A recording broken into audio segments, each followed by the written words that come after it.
आज महाराष्ट्र में हम लोगों ने साइबर अवेयरनेस मंथ की शुरुआत की है। केंद्र सरकार ने पूरे देश में इसकी शुरुआत की है। हम सब लोग जानते हैं कि आज स्ट्रीट क्राइम से भी ज्यादा हमारे सामने साइबर क्राइम की चुनौती है। बड़े पैमाने पर फिशिंग हो रहा है, फाइनेंशियल फ्रॉड्स हो रहे हैं, डिजिटल अरेस्ट हो रहा है, सेक्सटॉर्शन हो रहा है, साइबर बुलिंग हो रही है। तो एक समाज के ऊपर एक नया मैं ऐसा मानता हूं कि नई चुनौती के रूप में इसको देखा जा रहा है।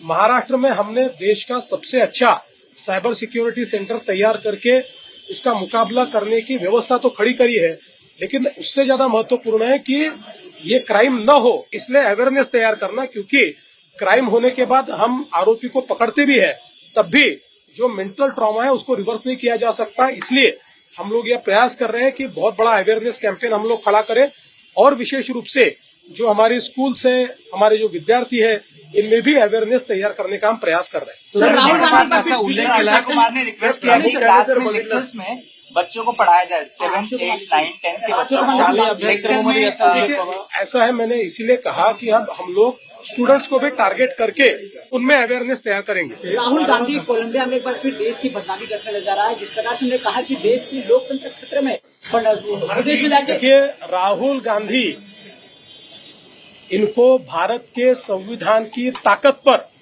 विश्वास ही नहीं है, और इसका एक कारण है कि इस देश का, भारत का इतिहास वो जानते नहीं है। उनकी दादी श्रीमती इंदिरा जी ने इमरजेंसी लगाकर भारत के संविधान को बदलकर भारत के अंदर एकाधिकार शाही लाने का प्रयास कर देख लिया। भारत की जनता ने उनको उलट दिया। ये भारत का लोकतंत्र है, ये डॉक्टर बाबा साहब आम्बेडकर जी ने दिया हुआ लोकतंत्र है। ये किसी के बाप में ताकत नहीं है कि इस लोकतंत्र को वो कमजोर करके दिखाए। इनका दिमाग कमजोर है, इनके दिमाग में कमजोर है, इनके दिमाग में इस संविधान के खिलाफ फितरत है।